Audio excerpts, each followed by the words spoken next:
Bueno, como les estaba comentando, el tema que vamos a hablar hoy es fisiopatología de la fiebre. Bueno, antes de hablar de qué es fiebre o qué no, hay que saber que nosotros tenemos una variación de la temperatura corporal. ¿Qué significa? Si bien el valor normal es de 36.5 a 37 grados centígrados, que va a considerarse, va a depender mucho del individuo en la situación. Por ejemplo, en la mañana, las primeras horas, tendemos a tener una menor temperatura. Cuando estamos cuando estamos en la tarde, pasado el mediodía y demás, sube la temperatura. Entonces, hay diferentes variaciones en una misma persona. Si ustedes se pueden pensar en ustedes mismos, en el mismo día, en la mañana tempranito vamos a sentir un poquito más de frío, a media mañana un poquito más de calor. Después de comer o almorzar vamos a sentir un poquito más de calor, en la noche vuelve a caer la temperatura. O sea, en el mismo cuerpo, en nuestro mismo cuerpo, la temperatura corporal va variando en el transcurso del día. Va a depender mucho, por ejemplo, si hacemos actividad física, si hemos caminado, qué sé yo, para llegar a la universidad, si hemos corrido, si hemos hecho algún evento, algún ejercicio importante. Entonces varía mucho la temperatura corporal en el transcurso del día. Y varía también mucho si lo voy a tomar en la vía oral, sublingual, si lo voy a tomar axilar, si lo voy a tomar rectal, etcétera. Varía el lugar incluso en la persona. Entonces, según la variación de la temperatura corporal es muy importante, porque sí puede haber variaciones como que de 0,3, 0,2, 0,4 grados centígrados en la misma persona. Eh,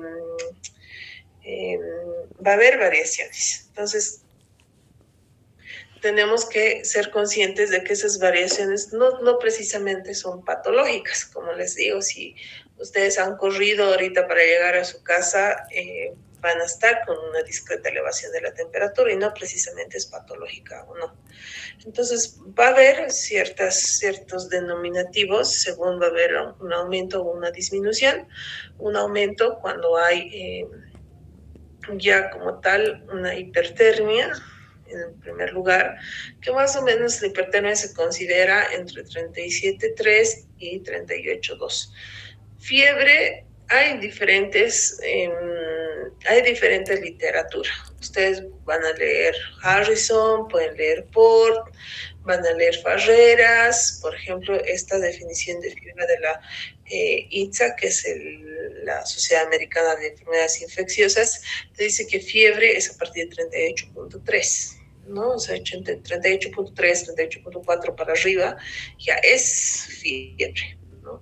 Y menos de 38,3 sería 38,2, entre 37,3 y 38,2, simplemente nos estaríamos refiriendo a una hipertermia.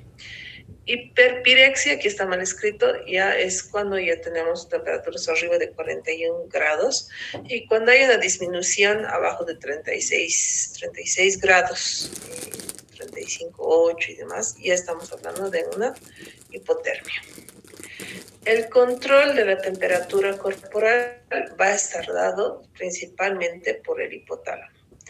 ¿En qué sector específicamente?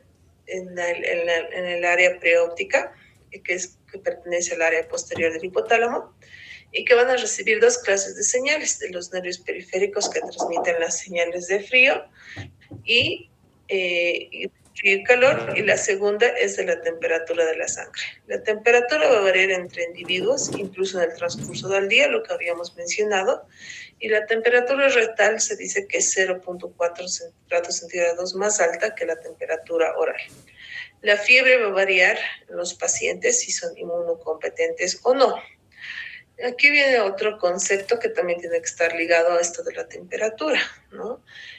Por ejemplo, los niños, la edad pediátrica, y los adultos y adultos jóvenes son mucho más sensibles a las variaciones de temperatura que los adultos mayores, en específico los ancianos.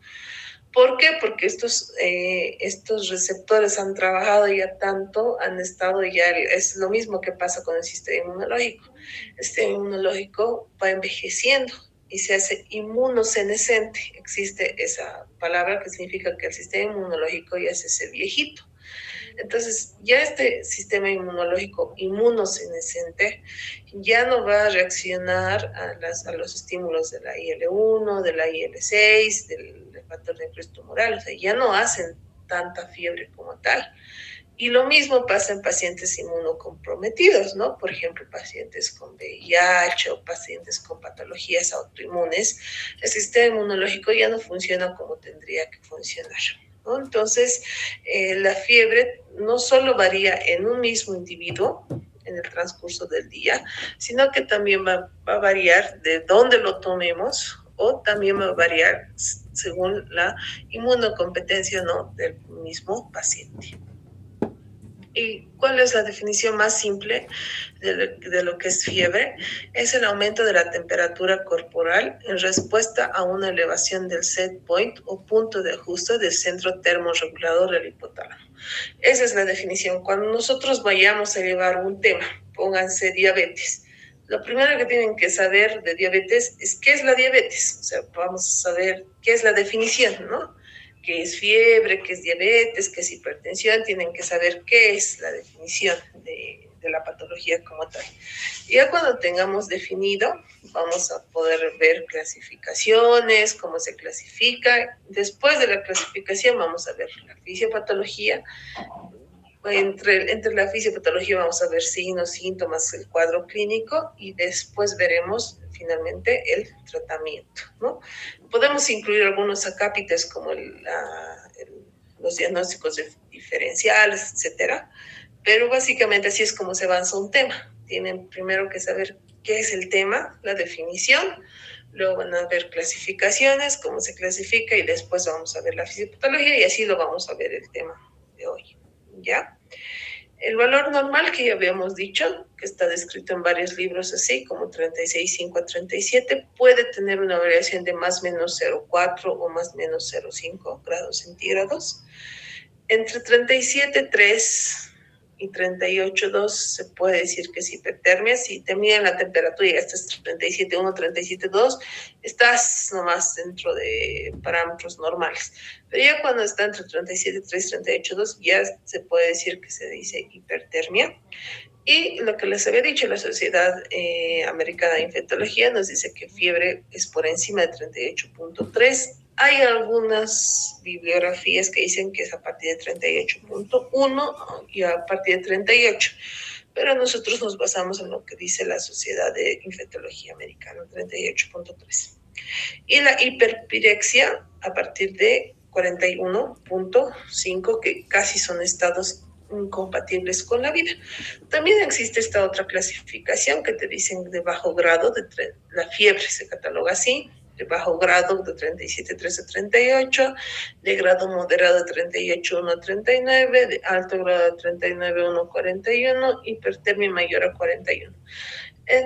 Va a depender mucho de la bibliografía que ustedes vayan a leer. Existe esa clasificación. Nosotros generalmente manejamos lo que yo les he presentado en la diapositiva principal y demás. ¿Y qué es la fiebre? Además de ser una respuesta a la elevación del punto de ajuste, es una reacción. ¿Qué significa? Que ha tenido que haber algún estímulo. ¿Qué estímulo puede ser? Generalmente ustedes van a asociar fiebre a una infección, pero no siempre es relacionado. Existe fiebre relacionada a otro tipo de estímulos, por eso es una reacción a un determinado estímulo. ¿Cuál puede ser el estímulo? Puede ser la exposición a microorganismos, exposición a complejos inmunitarios, exposición a ciertas causas de inflamación. Hay fiebre de origen endocrino, fiebre relacionada a la lesión neurológica, o sea, hay diferentes tipos de fiebre, no todos son precisamente infecciosos y es importante que sepan porque muchos de nuestros pacientes complejos, porque si es un paciente que viene con resfrío, no se va a internar al hospital, no van a Ustedes lo van a ver en la consulta externa y le van a dar su antipirético y listo, le van a dar su antigripal y listo, se va a casa y se mejora el paciente. Pero ¿qué pacientes se van a internar al hospital? ¿Con qué pacientes ustedes van a trabajar en emergencia cuando hagan su internado? Cuando quieran hacer su residencia, se van a trabajar con pacientes internados en el hospital y estos pacientes no van a ser fiebre por infecciones, lo más probable es que hagan otro tipo de fiebres relacionados a otros trastornos, ¿no? E incluso después viene la fiebre de origen desconocido, que es que se hace una serie de investigaciones, una serie de protocolos para manejar ese tipo de fiebre.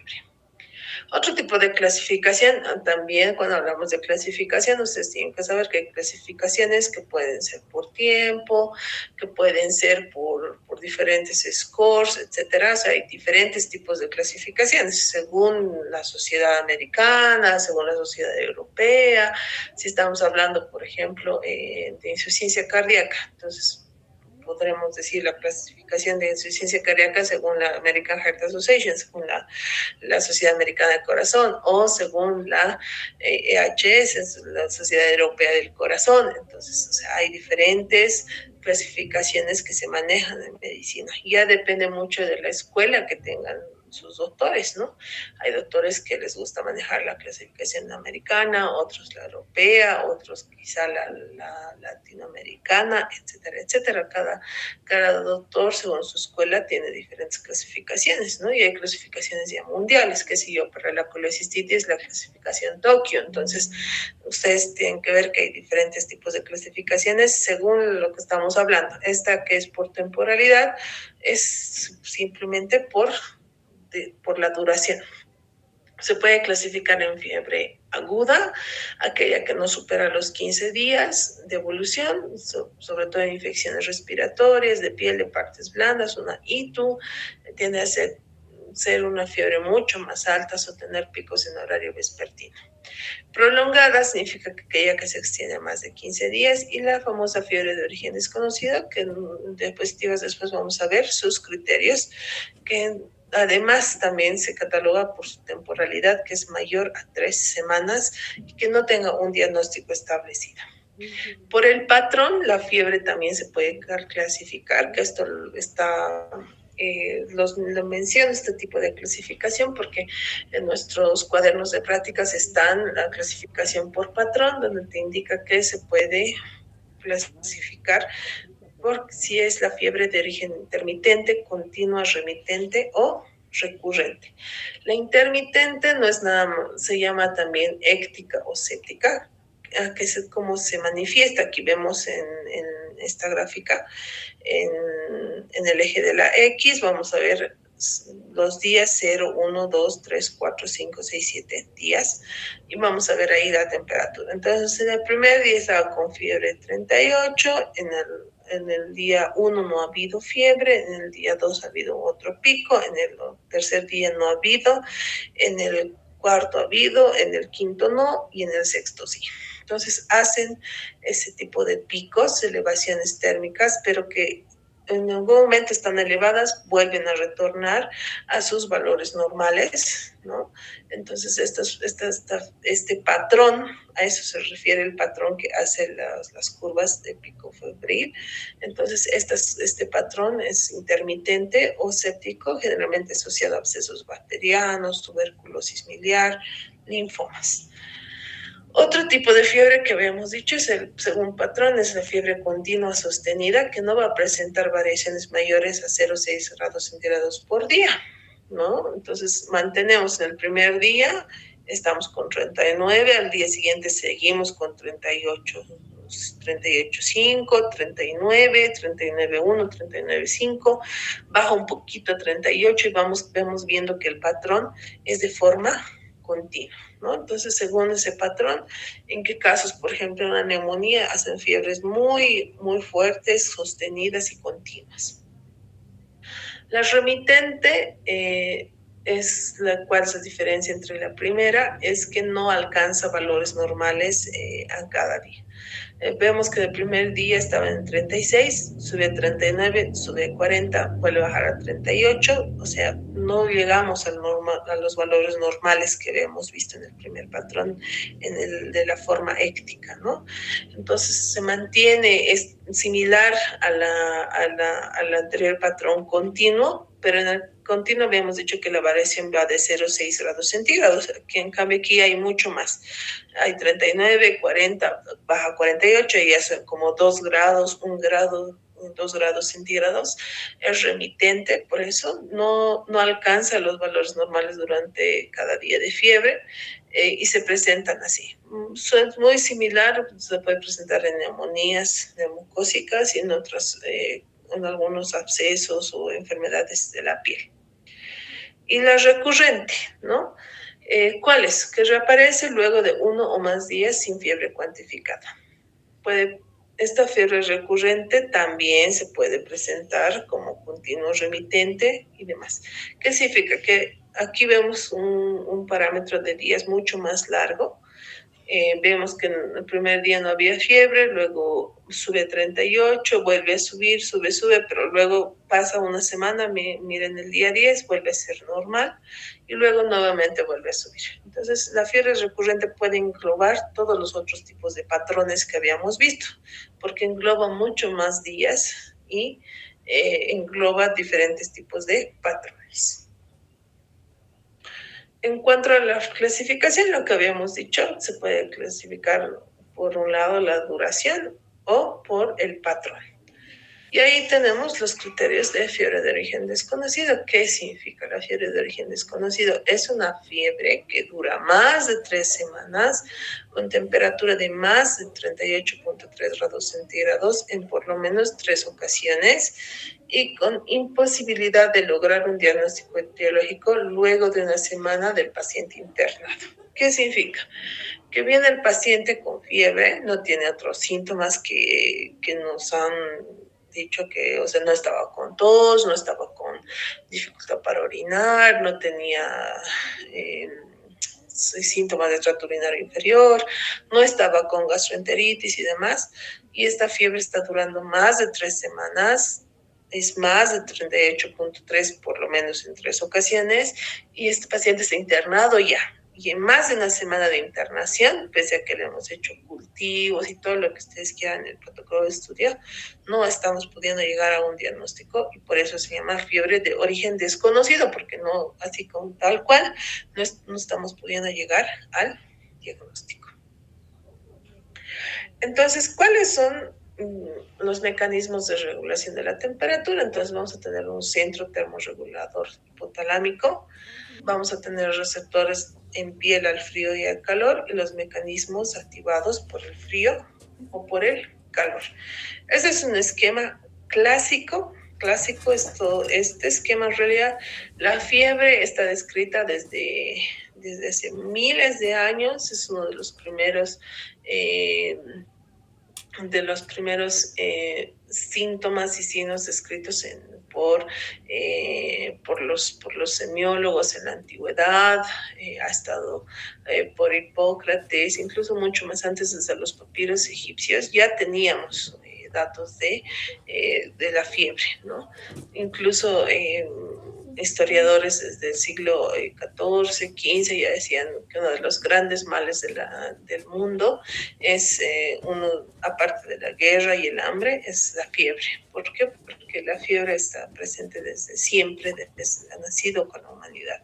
Entonces ha habido muchos artículos, los más antiguos de 1960, este artículo es del 2000 y mucho más antiguo incluso que ustedes, pero no ha cambiado mucho la fisiopatología en general.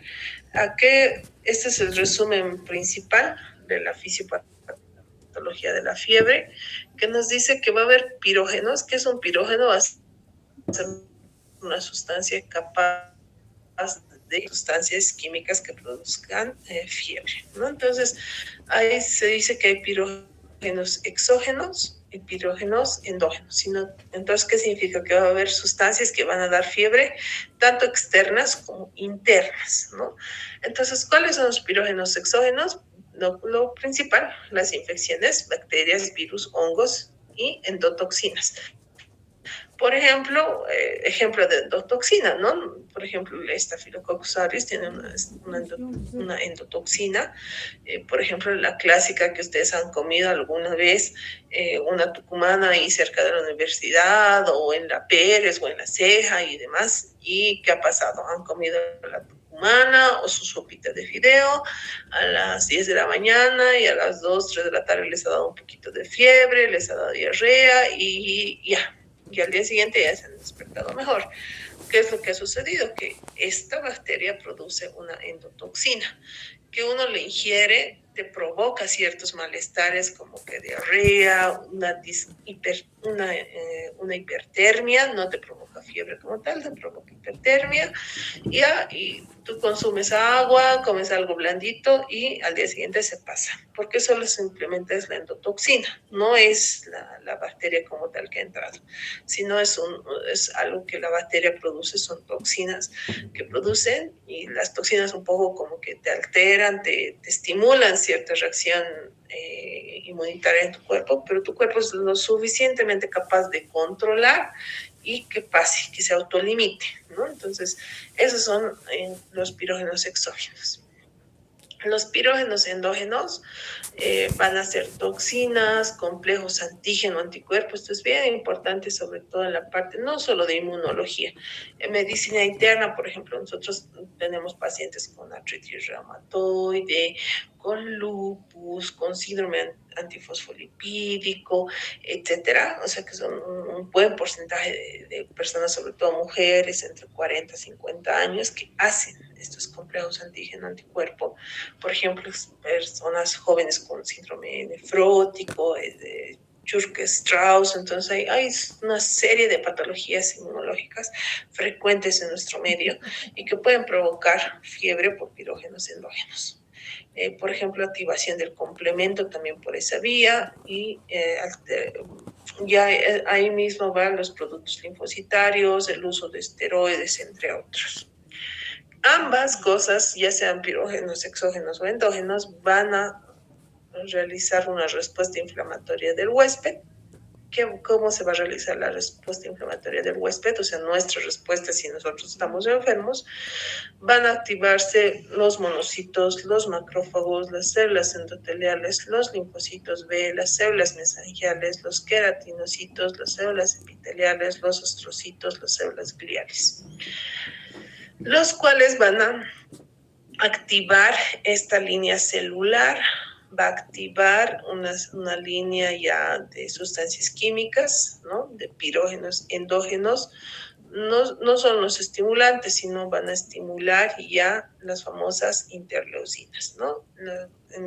Aquí empezamos a ver lo que son las interleucinas, son factores quimiotácticos, ¿no? Son factores que nos van a empezar van a actuar, pueden actuar como segundos mensajeros, pueden actuar como primeros mensajeros, van a ir a activar ciertas otras moléculas, y ellas mismas en sí, estas interleucinas, tienen ciertas funciones como vasoconstrictoras, vasodilatadoras, broncodilatadoras, activan otras moléculas como los tromboxanos, etcétera, etcétera, interferones, leucotrienos. Entonces van a provocar la activación de una serie de sustancias químicas, los cuales van a tener una reacción, ¿no? Entonces, se activan los pirógenos endógenos. ¿Cuáles son los pirógenos endógenos más importantes que nosotros tenemos relacionados a la fiebre? La famosa interleucina 1, la interleucina 6, el factor de necrosis tumoral alfa y el interferón. Entonces, estos van a ser los principales mediadores químicos que van a estar involucrados en la generación o en la génesis de la fiebre.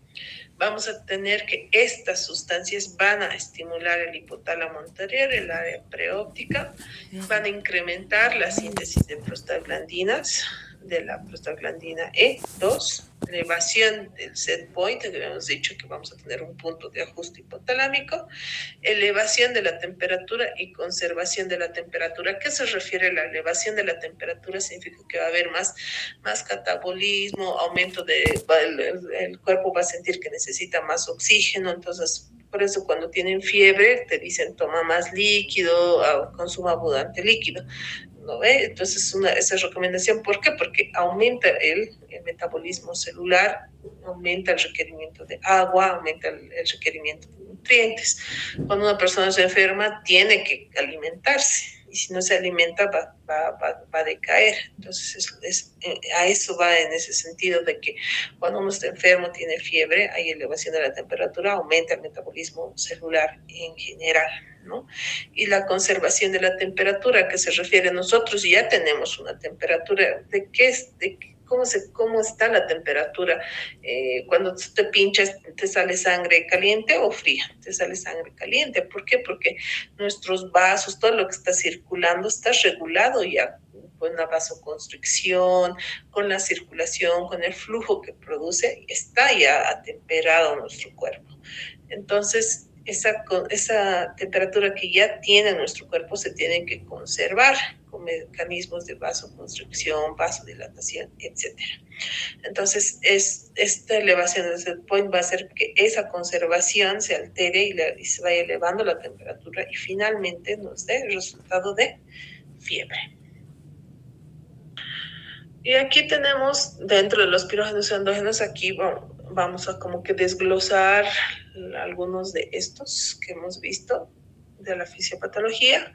Sabemos que todo empieza con las células madre o las células madres hematopoyéticas pluripotenciales, que así lo hemos visto.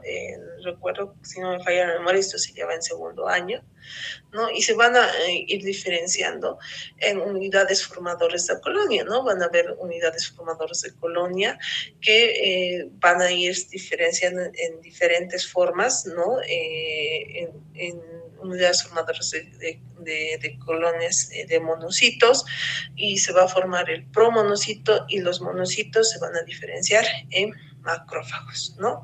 Entonces, estas células madre granulocíticas, ¿no? Van a ir formando este tipo de células que son importantes en la inmunidad celular. Esto debería verse junto a lo que es inflamación.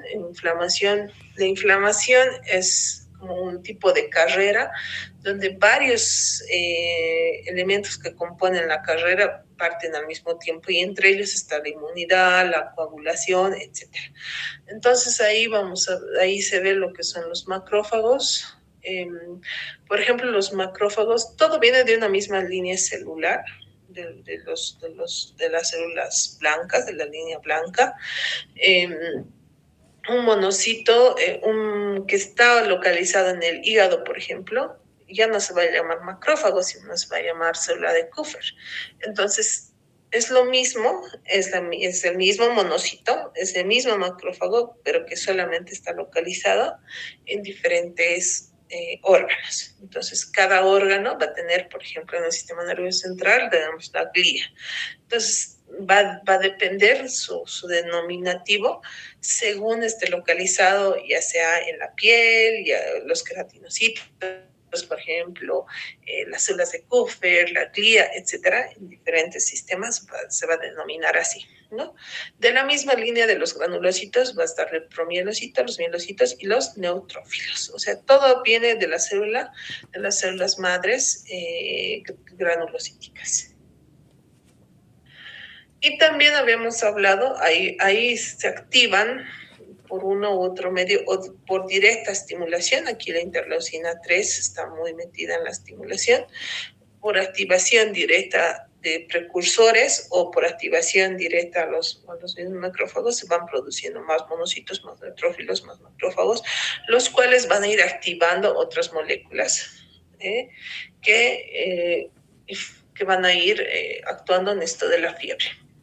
Otra cosa importante, pero esto lo van a ver ustedes, esto yo me acuerdo que se lleva sobre todo en farmacología, ¿no? La síntesis de prostaglandinas. Hay un tema grande en farmacología que se llama los AINES, los antiinflamatorios no esteroideos, y ustedes van a ir viendo que lo principal que vamos a ver en ese tema es la síntesis de prostaglandinas, ¿no?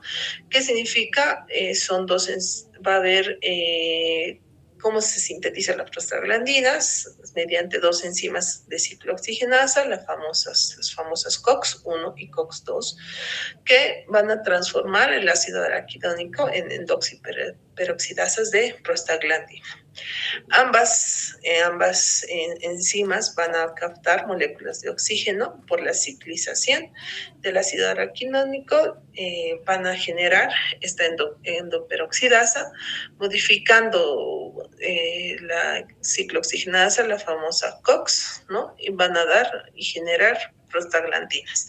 Hay diferentes tipos de prostaglandina, la prostaglandina E, la prostaglandina F, la prostaciclina, que van a tener diferentes sitios de acción. Pueden actuar en recién nacidos, en relajación de músculo liso, en el embarazo, están incluso relacionados en el aborto, pueden estar relacionados con problemas de la coagulación, se pueden sintetizar tromboxanos, también pueden estar relacionados con el epitelio gástrico, ¿no? Van a ver, por eso los AINES son importantes en generar gastritis medicamentosa secundaria al consumo porque van a alterar la citoprotección del epitelio gástrico.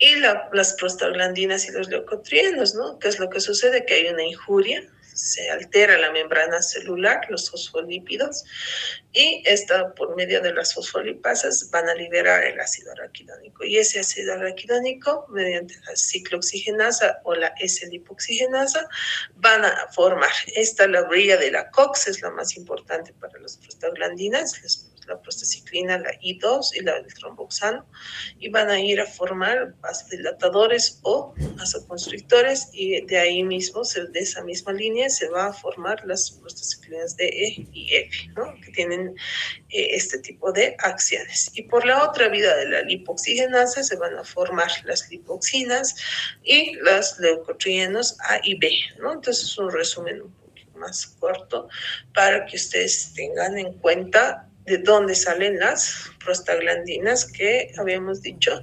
La prostaglandina E2, sobre todo, es la que se va a meter mucho en esto de la generación de la fiebre. Y la interleucina 1, que tiene mucho, vamos a ver interleucina 1, 6, la 10, siempre van a estar metidas en casi todo lo que vamos a ver en el año.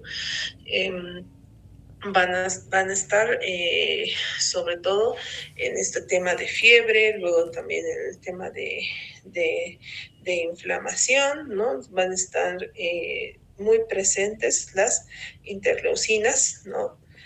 Las interleucinas son proteínas inmunitarias que va a generar el cuerpo, ¿no? También se llaman citocinas, que son moléculas sobre todo señalizadoras, ya que actúan, como habíamos dicho, como mensajeros químicos que van a ir a activar la línea celular o va a ir a activar los glóbulos blancos, ¿ya? ¿Qué acciones tiene la interleucina 1? Puede inducir fiebre, está muy relacionado con la respuesta inflamatoria, activación de los linfocitos T y B, está metido en la respuesta rápida, puede producir también supresión del apetito, actúa también a nivel de la absorción de los huesos, produce proteólisis de los músculos, promoción del sueño, estimulación de la prostaciclina E2, estimulación del eje pituitario adrenal. Gracias a esta interleucina, si ustedes se dan cuenta, ¿qué es relación? ¿Por qué es importante la fisiopatología? Ya ustedes ya han llevado su primera teórica, ya saben qué es la fisiopatología, pero ¿qué es lo importante? El mensaje es que mediante desglosamos la fisiopatología, nosotros vamos a poder entender por qué el paciente se siente así. Si me llega el paciente con un ABC hemorrágico, y va a llegar con deterioro del sensorio, va a llegar con una hemiparesia y demás. Ya ahí mis neuronas van a decir, esto ha pasado, y por eso va el paciente, mediante la fisiopatología, va a poder decir, sí, por eso tiene esto.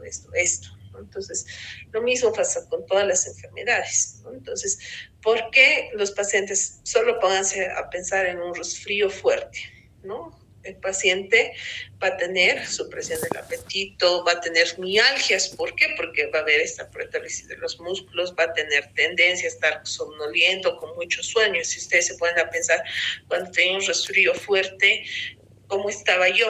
Entonces tal vez no tenía mucha hambre, me dolían los músculos, estaba con mucho sueño, ¿no? Entonces, en base a esto de la fisiopatología se explica los síntomas y signos que nosotros presentamos en la enfermedad. Entonces, existe una serie de interleucinas, hasta no tengo muy claro el número, ya van variando cada año los descubrimientos, hay más de 100 interleucinas ya descritas, ¿no?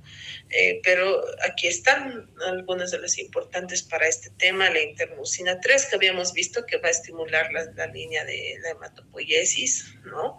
La IL-4, que va a inducir la diferenciación de células B, la L5 lo mismo, la producción de eosinófilos, la L7 las natural killer, la IL-8 proinflamatorias, la IL-9 como factor de crecimiento, la IL-10 habíamos dicho que va a inhibir la TGLPR1, la IL-11 va a estar en fases van a producir trombocitopenia en fases más ya de hiperpirexia, y así, etcétera, etcétera. Cada una de las células o de las interleucinas de esas proteínas van a ir estimulando, ¿no? Entonces, las más importantes que habíamos dicho, las 4 más importantes que habíamos dicho de todas estas citocinas: la interleucina 1, la interleucina 6, el factor de necrosis tumoral y el interferón. ¿Por qué son importantes cada uno? Porque igual estimulan células T, células B, van a estimular la fagocitosis, van a estimular la síntesis de proteínas a través del hígado, va a disminuir la síntesis de albúmina, va a activar el sistema hematopoyético, va a activar células endoteliales, estimula la reabsorción ósea, induce que se produzca más IL-6 y factor de necrosis tumoral, interferón, induce shock séptico, induce sueño, induce anorexia. En la IL-6, por su parte, también va a tener actividad sobre las células B, va a estimular igual la síntesis de proteínas hepáticas, etcétera, etcétera. Muy similar sus acciones. Va a ir, en realidad, nosotros cuando medimos respuesta inflamatoria sistémica, podemos medir y podemos ver medir la cantidad de interleucina 6. Mientras más alto esté el nivel de interleucina 6, significa que el paciente está más inflamado, ¿no? Y el factor de necrosis tumoral también es uno de los que vamos a estar viendo en este tiempo, no solo en inflamación, sino en la mayoría de las patologías que vamos a ver.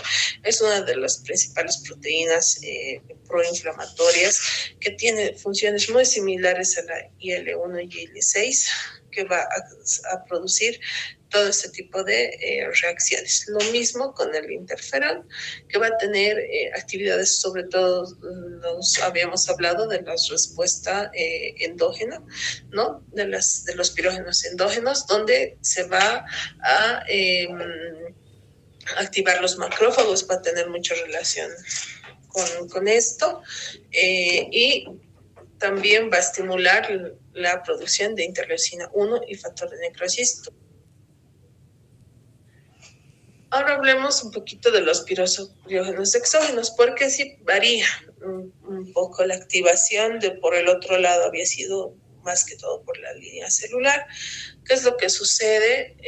Que van a tener ciertas moléculas. Las bacterias como tal van a tener ciertos estimulantes sobre todo en su membrana celular, o sea, en su membrana bacteriana en realidad. Su membrana bacteriana, por ejemplo, en los gram negativos van a tener los famosos lipopolisacáridos, ¿no? Entonces, estos lipopolisacáridos, la bacteria ingresa al organismo con su membrana bacteriana llena de lipopolisacáridos y va a ir a activar a los macrófagos hepáticos, que son las células de Kupffer. Van a ir a activar y van a ir a activar la generación de prostaglandina E2, ¿no? Y esto va a ir a estimular a la área preóptica, ¿no? Al hipotálamo, generando más estímulo de prostaglandina E2 y finalmente fiebre. Y también ocurre esto con pirógenos exógenos que van a ir a activar también citoquinas pirogénicas, y es así más o menos como se activa, en resumen, la vía de la fiebre, pero por pirógenos exógenos, ¿no? Entonces vamos a tener la generación de antígenos, se activan los macrófagos, la interleucina 1, el interferón, se van a activar las células T, van a activar las células plasmáticas, los T helper, los T helper 1, las natural killer, las estimulantes de colonia, ¿no? Esto va a ir a activar al cerebro y van a ir a provocar fiebre. Y el hipotálamo, ¿no? En el hipotálamo la temperatura es ahí donde se regula la fiebre. Van a hacer unas respuestas reflejas que activa el frío, están en el hipotálamo posterior, y las que activan el calor en el hipotálamo anterior. ¿Qué es lo que sucede? Que está muy caliente nuestro cuerpo, la sangre que está circulando a través de las arterias y venas, y tienen que darse un respiro. Está todo muy caliente. Entonces van a empezar a hay un proceso de vasoconstricción y de vasodilatación, ¿no?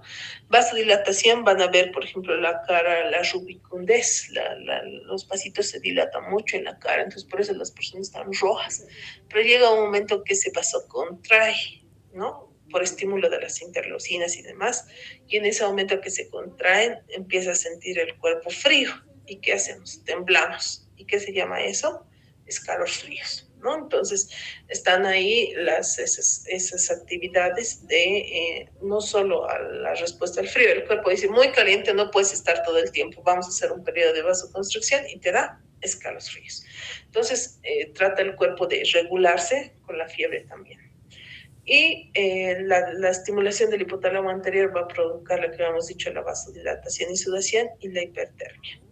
La estimulación del hipotálamo posterior va a producir escalofríos y temblores con descenso de la temperatura. Entonces, ambas partes se van a estimular, la anterior y la posterior, para provocar fiebre y demás, ¿no? Entonces, vamos a tener que va a haber una vasoconstricción de capilares cerca de la piel para conservar el calor, ¿no? La temperatura de la sangre se acerca al punto de ajuste y vamos a sentir o bien calor o bien frío, y vamos a sentir en este lado el frío y en este lado caliente, lo que vamos a hablar, la rubicundez, ¿no? Que los vasocapilares, los capilares se van dilatando y por eso se ve así. Por ejemplo, en el frío también van a actuar los sensores de la piloerección, que es lo que sucede cuando uno le hace frío y cuando está con escalofríos, los vellitos de la piel se van parando, ¿no? Entonces cesa la secreción de sudor y los pelos se levantan, atrapando el aire aislante. La piloerección es una respuesta para que el cuerpo esté más frío, ¿no? O en la parte caliente, cuando estamos con mucho calor, ¿no? Que las glándulas sudoríparas comienzan a secretar, o sea que pasamos a sudar, causando pérdida de calor por evaporación. Ese es el objetivo de la sudoración, de la piloerección y de los escalofríos. Y también habíamos hablado que no solo hay fiebre en la clasificación por temporalidad o por patrón, también hay otros tipos de fiebre, ¿no? Relacionados, por ejemplo, a la inflamación. inflamaciones fuertes, por ejemplo la meningitis o otro tipo de patologías que nos van a dar inflamaciones graves, nos van a dar mediadores inflamatorios. Habíamos dicho que la IL-1 y la IL-6 van a estar muy presentes en esto. Y esos son los que van a dar los mediadores inflamatorios pirogénicos y va a ser la vía muy similar a lo que habíamos visto en la sepsis. La fiebre inducida por fármacos, por ejemplo, va a haber por interferencia del mecanismo de pérdida de calor en las periferias o por interferencia en la regulación central o el daño directo a tejidos o la estimulación de la respuesta inmune.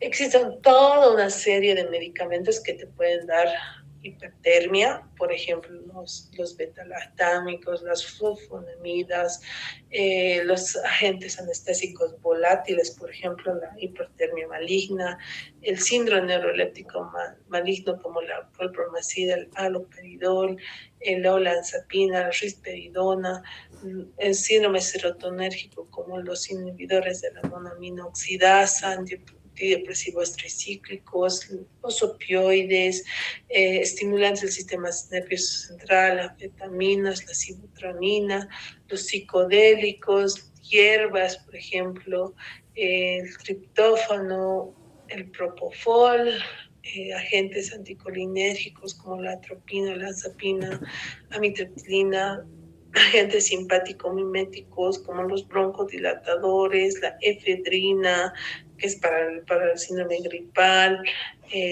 antieméticos como la ciclicina, etcétera, nos pueden provocar este tipo de fiebre inducida por fármacos por diferentes formas que ya esté interfiriendo a nivel central o la pérdida de calor, etcétera, puede provocar fiebre inducida por fármacos. Fiebre después de una lesión cerebral, sí. Va a haber lesiones propiamente directas al hipotálamo o puede haber cambio en el metabolismo cerebral de aeróbico a anaeróbico, la producción cerebral de IL-6, la presencia de sangre y su degradación. Cuando se degrada sangre en el cerebro, produce este tipo de, de, de, de fiebre, activación de los gradientes de protones, ¿no? Y la fiebre endocrina también va a haber, ustedes saben que existe el hipo e hipertiroidismo, los cuales pueden provocar sobre todo el hipertiroidismo, activación de las interleucinas que ya hemos mencionado, y los pacientes con hipertiroidismo son pacientes que están un poco con un set point más elevado de lo normal y andan correteando por todo lado.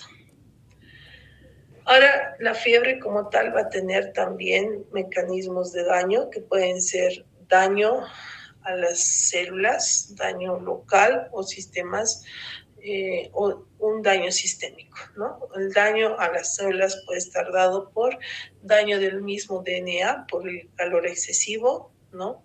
Estimulación de la excitotoxicidad. La excitotoxicidad es la activación de la apoptosis, ¿no? La desnaturalización de las proteínas y finalmente la muerte celular, lo cual también puede llevar a efectos locales como estimulación de citoquinas, respuesta inflamatoria, éstasis vascular, extravasación, edema. Y finalmente los efectos sistémicos que serían la endotoxemia y alteración o translocación de la flora del intestino. Entonces, tiene también sus efectos. La fiebre, enemigo o no enemigo, es como la tos, por ejemplo. Es algo que tus cilios o tu epitelio traqueal y demás detectan que hay una toxina. ¿Qué es lo que hace? Estimula la tos para botar. Entonces, ¿buena o es mala? Teóricamente es buena. ¿Por qué? Porque trata de eliminar mediante el mecanismo de la tos esos virus, ese malestar que ha pasado, ¿no? Y lo mismo la fiebre trata de, mediante sus ventajas, estimular que el sistema inmunológico se estimule más. Pero sin embargo, si dejamos que esta fiebre pase límites y pasen varios días con fiebre muy alta, es nocivo, ¿no? Por ejemplo, en pediatría, los pacientes pediátricos con fiebre arriba de 39 por varias horas convulsionan, ¿no? Entonces,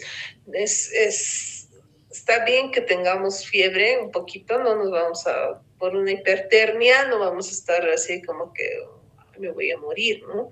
Pero tampoco no vamos a estar como con fiebre muchos días, entonces hay que tener un balance entre sí, un poco de fiebre, pero no extremadamente con muchos días, ¿no? Entonces, ¿y qué nos da el síndrome febril, no?